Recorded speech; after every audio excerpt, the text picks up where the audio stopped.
Hello दोस्तों, कैसे हैं आप सब। एक बार फिर से आप सबका स्वागत करता हूं आपके अपने चैनल टूरोपीडिया हिंदी पर। दोस्तों, आज हम आपको हिंदुस्तान के जिस राज्य के सफर पर लेकर जा रहे हैं, उस राज्य को चाहे आप प्यार करें या ना करें, लेकिन इस राज्य को कोई नजरअंदाज नहीं कर सकता। भारत का वो राज्य जिसने दुनिया को शून्य से परिचित कराया, पूरी दुनिया को गणतंत्र का मूल मंत्र भी इसी राज्य ने समझाया। दुनिया का सबसे बड़ा वाईफाई जोन भी इसी राज्य में है। किसी ने सही कहा है कि गरीबी की भट्टी में तप तप कर महान लोग बनते हैं, और इस राज्य ने भी गरीब होने के बावजूद दुनिया को कई महान चेहरे दिए हैं। भारत में सबसे ज्यादा IAS और बैंक के PO भी इसी राज्य से हैं। दोस्तों, ये वो राज्य है जहाँ के 12 साल के बच्चे ने IIT एग्जाम क्लियर कर लिया, और ये वही जगह है जहाँ के बच्चे गरीबी में पढ़कर भी इतने आगे निकल जाते हैं। हम बात कर रहे हैं माता सीता, गौतम बुद्ध, गुरु गोविंद सिंह जी और हमारा अपना बिहार के बारे में। भारत का वो राज्य जहाँ कवि कोकिल विद्यापति जी का जन्म हुआ, जहाँ देश के पहले राष्ट्रपति राजेंद्र प्रसाद जी का जन्म हुआ। तो फिर देर किस बात की, अपना सीट बेल्ट बांध लीजिए अच्छे से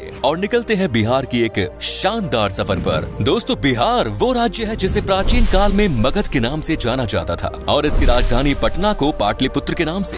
बिहार का इतिहास उतना ही पुराना है जितना भारत का। यहाँ मौर्य, गुप्त आदि राजवंशों से लेकर मुगल शासकों ने राज किया है। माना जाता है कि बिहार शब्द की उत्पत्ति बौद्ध विहार के विहार शब्द से हुई, जिसे बाद में बिहार कर दिया गया। बिहार को उत्तर में नेपाल, पूर्व में पश्चिम बंगाल, पश्चिम में उत्तर प्रदेश और दक्षिण में झारखंड ने घिरा हुआ है। 1912 में बंगाल के विभाजन के समय बिहार अस्तित्व में आया। सन 1935 में उड़ीसा और सन 2000 में झारखंड को बिहार से विभाजित कर दिया गया। बिहार वो राज्य है जो भारत के इतिहास में साहित्यिक, ऐतिहासिक, धार्मिक सभी स्तर पर महत्वपूर्ण भूमिका अदा करता है। और आज भी बिहार शिक्षा, संस्कृति और सामाजिक दृष्टि से उतना ही समृद्ध है जितना कि पहले था। आपको जानकर हैरानी होगी, लेकिन ये सच है कि सिर्फ इतिहास के पन्नों पर ही नहीं, बल्कि वर्तमान में भी बिहार दुनिया में जगमगा रहा है। बिहार की राजधानी पटना में दुनिया का सबसे बड़ा वाईफाई रेंज जोन है। एक दो नहीं बल्कि पूरे 20 किलोमीटर के दायरे में इंटरनेट की मुफ्त सुविधा का फायदा उठा सकते हैं। दोस्तों, देश में उत्तर प्रदेश के बाद सबसे ज्यादा IAS ऑफिसर बिहार की भूमि से ही निकलते हैं। बिहारी लोगों के दिमाग बहुत तेज होते हैं। ये लोग सबसे ज्यादा गणित में तेज होते हैं। यहाँ लोगों का दिमाग बड़े तूफानी से चलता है। हालांकि 1990 के पहले IAS ऑफिसर्स के मामले में बिहार लिस्ट में पहले स्थान पर था, लेकिन इसके बाद से इसमें गिरावट आने लगी। बिहार के युवा का ध्यान अब IT सेक्टर में अधिक लग रहा है, लेकिन पिछले कुछ सालों से दोबारा से बिहारी स्टूडेंट्स में IAS के प्रति रुचि देखी जा रही है। दोस्तों, बिहार की डेवलपमेंट रेट आज 14.48% है, जो कि ये साबित करती है कि बिहार देश तेजी से बढ़ने वाले राज्यों में सबसे ऊपर है।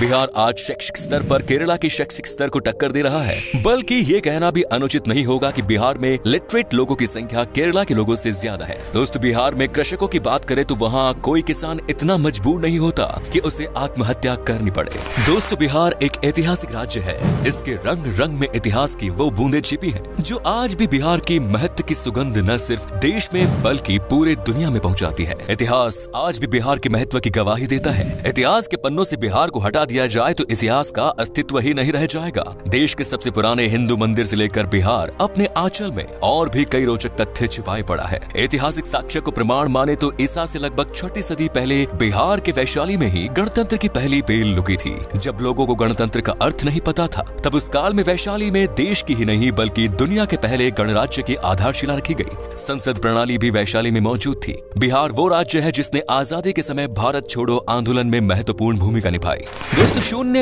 यानी जीरो के बिना गणित का क्या मोल, ये किसी को बताने की जरूरत नहीं है।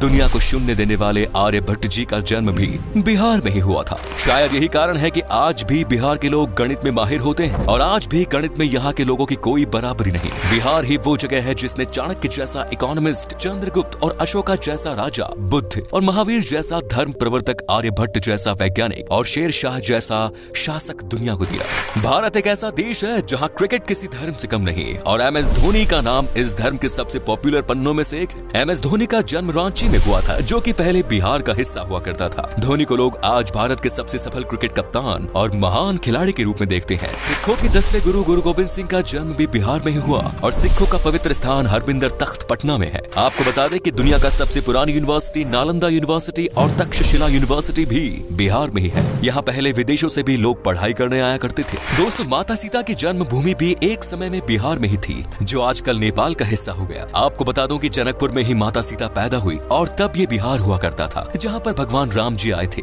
दोस्तों, बिहार के मिथिलांचल में आज भी भगवान राम को दामाद माना जाता है। माता सीता की नगरी मिथिलांचल बिहार का गौरव है। मिथिलांचल की मिथिला पेंटिंग के बारे में तो हर कोई जानता है। आपको तो शायद पता ही होगा कि बॉलीवुड के शान और जान पंकज त्रिपाठी भी बिहार से ही है, और बिहार का भी एक बेटा शानदार एक्टर है सुशांत सिंह राजपूत, जिसका देहांत होने के बाद भी लोगों के प्यार ने अमर कर दिया। दोस्तों, बिहार का खाना भारत के सबसे शानदार पकवानों में से एक माना जाता है। बिहार का लिट्टी चोखा बहुत टेस्टी होते हैं। आपने अगर लिट्टी चोखा नहीं खाया तो एक बार जरूर ट्राई कीजिएगा, वाकई में आपका दिल खुश हो जाएगा। यहाँ पर वेज से लेकर नॉन वेज तक हर पकवान लाजवाब होता है। इतना ही नहीं, आपको बता दूं कि यहाँ पर गन्ने की जूस भी पसंद किया जाता है, और ये इतने मीठे और टेस्टी होते हैं कि इसे पीकर मानो आप दीवाने हो जाओगे। तो चलिए अब बात करते हैं उन जगहों की जहाँ पर आप बिहार के सफर के दौरान घूम सकते हैं, और साथ ही बताएंगे कि आपको बिहार की ट्रिप में मैक्सिमम कितना पैसा खर्च करना पड़ेगा।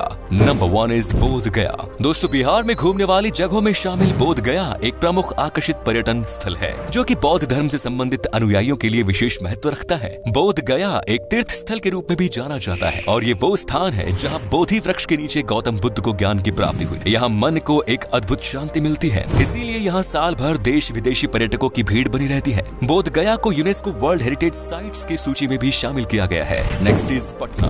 बिहार राज्य में गंगा नदी के दक्षिणी छोर पर स्थित पटना पर्यटन स्थल बिहार की राजधानी है, और पटना को एक ऐतिहासिक और आकर्षित पर्यटन स्थल के रूप में जाना जाता है। पटना शहर धार्मिक दृष्टि महत्व के साथ साथ आध्यात्मिक महत्व भी रखता है। बिहार के पटना को सिखों, जैन, हिंदू और बौद्ध धर्मों के तीर्थ स्थलों का प्रवेश द्वार भी माना जाता है। उत्तर भारत के सबसे बड़े शहर के रूप में विख्यात पटना तारामंडल, हाईकोर्ट, पटना साहिब गुरुद्वारा, पादरी की हवेली और सचिवालय भवन जैसे आकर्षण से भरा हुआ है। Next is Madhubani. बिहार का आकर्षित शहर मधुबानी एक प्राचीन शहर है, जो कि मधुबानी कला और संस्कृति के लिए जाना जाता है। मधुबानी शहर का उल्लेख रामायण काल में होने की पुष्टि की गई है। मधुबनी शहर अपनी शानदार चित्रकारी के लिए जाना जाता है। आपकी जानकारी के लिए बता दें कि सीतामढ़ी और सुपौल मधुबनी के प्रमुख व्यापारी क्षेत्र के रूप में जाने जाते हैं। Next is Nalanda. बिहार के तीर्थ स्थलों में शामिल नालंदा बिहार की ऐतिहासिक जगह है। नालंदा प्राचीन काल की सबसे पॉपुलर तीर्थ स्थल है, जो कि संस्कृति, आध्यात्मिकता, इतिहास, वास्तुकला और पर्यटन का जीता जागता उदाहरण है। नालंदा यूनिवर्सिटी यहाँ का प्रमुख आकर्षण है। Next is Vaishali. वैशाली तीर्थ स्थल बिहार का वो धार्मिक स्थान है जहाँ भगवान महावीर का जन्म हुआ। वैशाली बिहार का एक छोटा सा जिला है, जो कि बौद्ध, जैन और हिंदू धर्म से संबंधित अनुयायियों के लिए एक तीर्थ स्थल के रूप में जाना जाता है। माना जाता है कि वैशाली नाम महाभारत काल से संबंध रखता है, जो कि राजा विशाल के नाम पर रखा गया। Next is Munger. बिहार के मुंगेर पर्यटन स्थल मिडलैंड के नाम से भी जाना जाता है। ये मुंगेर के प्रसिद्ध मंदिर पूरे देश में प्रसिद्ध है और अपने यहाँ आने के लिए पर्यटकों को आकर्षित करते हैं। मुंगेर को Bihar school of yoga seat के लिए भी जाना जाता है। मीर कासिम की राजधानी के रूप में जाना जाने वाला मुंगेर शहर अपने प्रमुख आकर्षण श्री कृष्णा वाटिका, सीता कुंड, मन पत्थर और दिलवरपुर जैसे आकर्षण के लिए बहुत प्रसिद्ध है। Next is Muzaffarpur. बिहार के प्रमुख आकर्षण में शामिल मुजफ्फरपुर बागमती और लखनदेई नदियों के पास स्थित एक सुंदर शहर है। यहाँ की लीची सबसे पॉपुलर है। मुजफ्फरपुर बिहार की राजधानी पटना से लगभग 71 किलोमीटर दूर है। वज्जिका भाषा मुजफ्फरपुर में सबसे अधिक बोली जाने वाली भाषा है। Next is Bhagalpur. बिहार की सिल्क सिटी के नाम से प्रसिद्ध भागलपुर एक ऐतिहासिक शहर है, जो कि पावन गंगा नदी के दक्षिणी तट पर स्थित है। भागलपुर बिहार का तीसरा सबसे बड़ा शहर होने के अलावा यहाँ के प्रमुख शैक्षणिक संस्था के लिए भी जाना जाता है। भागलपुर के प्रमुख आकर्षण विक्रमशिला गंगेटिक डॉल्फिन सेंचुरी है, जो कि पर्यटकों को अपनी ओर आकर्षित करता है। बिहार का भागलपुर अपने रेशम के उपयोग के लिए पहचाना जाता है। Next is Pawapuri. बिहार के धार्मिक स्थलों में शामिल पावपुरी नालंदा जिले में स्थित है और जैनियों के लिए किसी तीर्थ स्थल से कम नहीं। आपको बता दें कि पावपुरी शहर एक समय में मौल महाजनपद की संयुक्त राजधानी के रूप में जाना जाता था। पावपुरी वो धार्मिक स्थान है जहां भगवान महावीर को 500 ईसा पूर्व में दफनाया गया था। पावपुरी घूमने के लिए पर्यटक भारी संख्या में आते हैं, जो कि राजधानी पटना से लगभग 83 किलोमीटर की दूरी पर है। पावपुरी दर्शनीय जल मंदिर पर्यटकों के बीच बहुत लोकप्रिय है। Next is Hajipur. बिहार के प्रमुख शहरों में शामिल हाजीपुर भारत के ऐसे प्रसिद्ध स्थानों में शामिल है जो कि अतीत और वर्तमान को वर्षों से अपने आप में समेटे हुए है। हाजीपुर में भगवान बुद्ध का समय, इस्लाम और ब्रिटिश काल से जुड़े रोचक तथ्यों के लिए जाना जाता है। हाजीपुर की भूमि पर जैन धर्म के अलावा हिंदू धर्म से संबंधित कई मंदिर स्थित हैं, जो कि पर्यटकों की आस्था का केंद्र बने हुए हैं। आपको बता दें कि हाजीपुर में एशिया का सबसे बड़ा ब्रिज भी स्थित है। दोस्तों, आप अगर 7 से 8 दिन की ट्रिप पर जा रहे हैं तो लगभग 17 से 18 हजार के आसपास खर्च होगा, जो कि काफी सस्ता है। और बिहार में बस की बेहतरीन सुविधाएं हैं, जिससे आपको सफर में कोई परेशानी नहीं होगी। तो ये था बिहार। कैसा लगा हमें बताइए कमेंट्स में, और ये भी बताना कि आप कहां से हैं। बिहार और इसके टूरिस्ट प्लेसेस के बारे में अगर आप और जानना चाहते हैं तो कमेंट्स में लिखिए पार्ट 2। उम्मीद है आपको ये एपिसोड पसंद आया होगा। वीडियो को लाइक कीजिएगा और अपने दोस्तों और रिश्तेदारों के साथ शेयर करना ना भूलें। हमारे चैनल को भी सब्सक्राइब जरूर करें। वीडियो को अंत तक देखने के लिए शुक्रिया, धन्यवाद।